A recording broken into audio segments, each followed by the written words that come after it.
Hi friends, this is Bani and welcome to my channel. বন্ধুরা, আজকে আমরা দুটো কনফিউজিং স্ট্রাকচার দেখব। দেখো, আমরা প্রায় কনফিউজড হয়ে যাই হ্যাপেন টু আর হ্যাপেন উইথ এর ব্যবহার নিয়ে।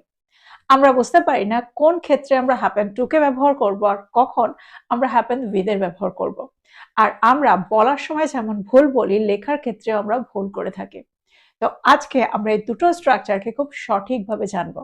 আজকের পর থেকে হ্যাপেন টু সামওয়ান আর হ্যাপেন উইথ সামওয়ানের ব্যবহার নিয়ে তোমাদের কোনো রকম কনফিউশন থাকবে না। আমি এই দুটো স্ট্রাকচারকে তোমাদেরকে ভালোভাবে বুঝিয়ে দেওয়ার চেষ্টা করব। প্রচুর সেন্টেন্সের মধ্যে দিয়েও তোমরা জানতে পারবে এই দুটো স্ট্রাকচারকে আমরা সেন্টেন্সে কিভাবে ব্যবহার করতে পারি, কোন ক্ষেত্রে আমরা হ্যাপেন টু সামওয়ানের ব্যবহার করি আর কোন ক্ষেত্রে আমরা হ্যাপেন উইথ সামওয়ানের ব্যবহার করি। তো আজকের ভিডিওটাও কিন্তু খুব ইম্পর্টেন্ট, খুবই ফ্রুটফুল হতে চলেছে। তোমরা কোথাও যাবে না, আমার সাথে ভিডিওটা একদম শেষ পর্যন্ত থাকবে। যা চ্যানেল নতুন, অর্থাৎ প্রথম আমার ভিডিও দেখছো, তারা প্লিজ চ্যানেলটাকে সাবস্ক্রাইব করে নিও। তাহলে যখনই আমি ভিডিও আপলোড করবো তোমরা নোটিফিকেশন পেয়ে যাবে। তো আর দেরি না করে চলো শুরু করা যাক আজকের ভিডিও। সবার আগে আমরা দেখবো হ্যাপেন টু এর ব্যবহার। হ্যাপেন টু সামওয়ান এর অর্থ হলো কারো কিছু হয়েছে।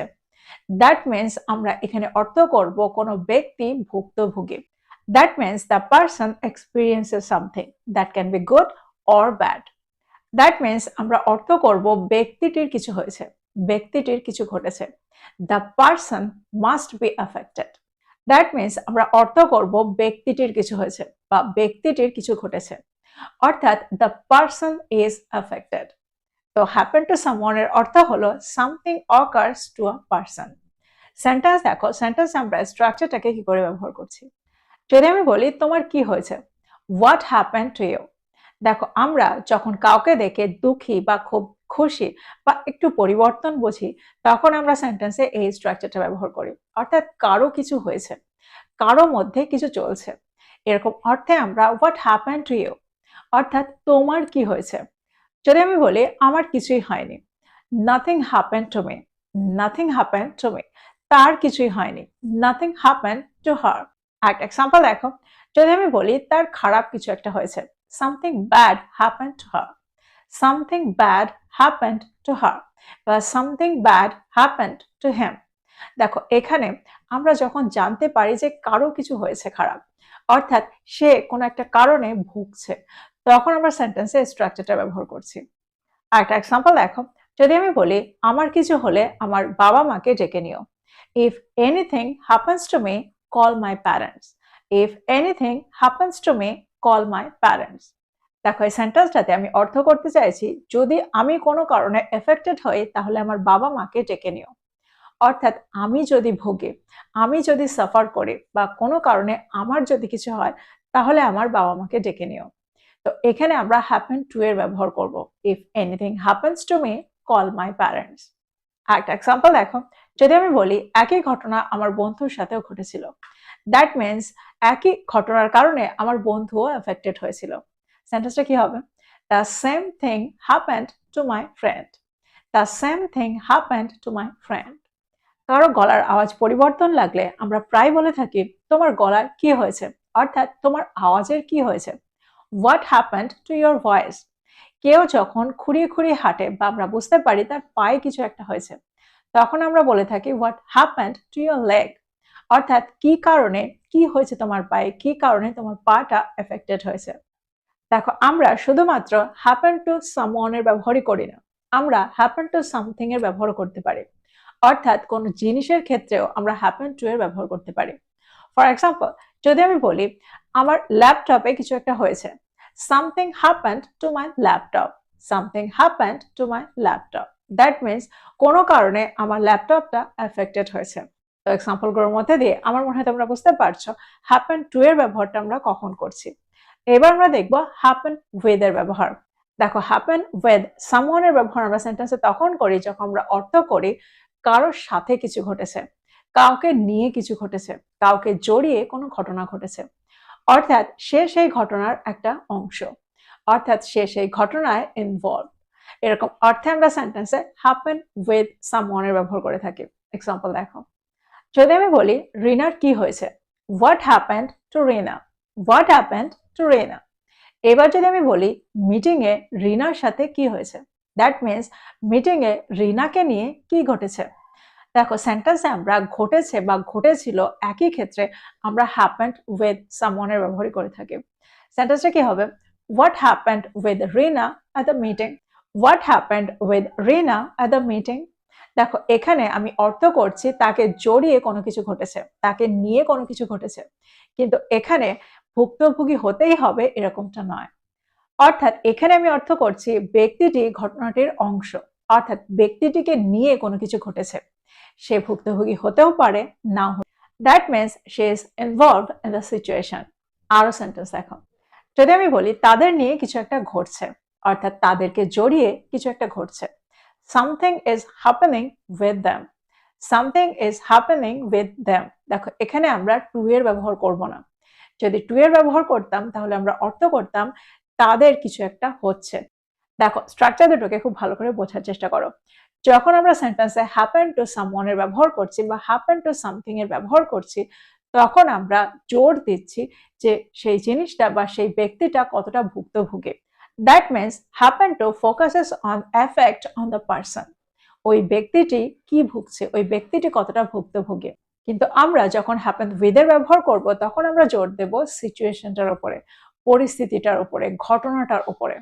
That means happen with focuses on situation involving the person. Example দেখো, যদি আমি বলি সে মাথা ঘুরে পড়ে গিয়েছিল, তার কিছু একটা হয়েছে। He fainted. Something happened to him. He fainted. Something happened to him. এখানে আমরা অর্থ করতে চাইছি তার কিছু একটা হয়েছে, কিন্তু তার সাথে আলাদাভাবে কোনো কিছু ঘটেছে এরকমটা অর্থ করিনি। তার কিছু একটা হয়েছে, অর্থাৎ কোনো কারণে সে ভুক্তভোগী। কিন্তু এবার যদি আমি বলি সে তার বসের সাথে তর্ক করেছে, অফিসে তাকে নিয়ে কিছু একটা হয়েছে বা অফিসে তার সাথে কিছু একটা হয়েছে, সেন্টেন্সটা কি হবে? He argued with his boss. Something happened with him at the office. আরো কিছু এক্সাম্পল দেখো, যদি আমি বলি তোমার কি হয়েছে, আমরা সিম্পলি জিজ্ঞাসা করি হোয়াট হ্যাপেন্ড টু ইউ। কিন্তু যদি আমি বলি মিটিং এ তোমাকে নিয়ে কি হয়েছে, তাহলে সেন্টেন্সটা কি হবে? What happened with you at the meeting. একটা এক্সাম্পল দেখো, যদি আমি বলি ছাত্রদের নিয়ে কি হয়েছে আমাকে বলো, tell me what happened with the students. Tell me what happened with the students. That means স্টুডেন্টসদেরকে জড়িয়ে, ছাত্রদেরকে জড়িয়ে কি ঘটনা ঘটেছে সেটা আমাকে বলো, তাদের নিয়ে কি হয়েছে সেটা আমাকে বলো।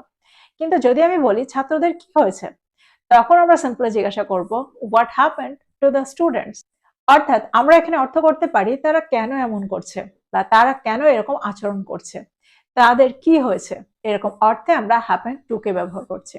আর একটা এক্সাম্পল দেখো, যদি আমি বলি বাচ্চাটার কিছু একটা হয়েছে, something happen to the baby. Something happen to the baby. এবার যদি আমি বলি ক্লাসরুমে বা শ্রেণীকক্ষে বাচ্চাটাকে নিয়ে কিছু একটা হয়েছে, সেন্টেন্সটা কি হবে? তখন আমরা বলবো something happened with the baby in the classroom.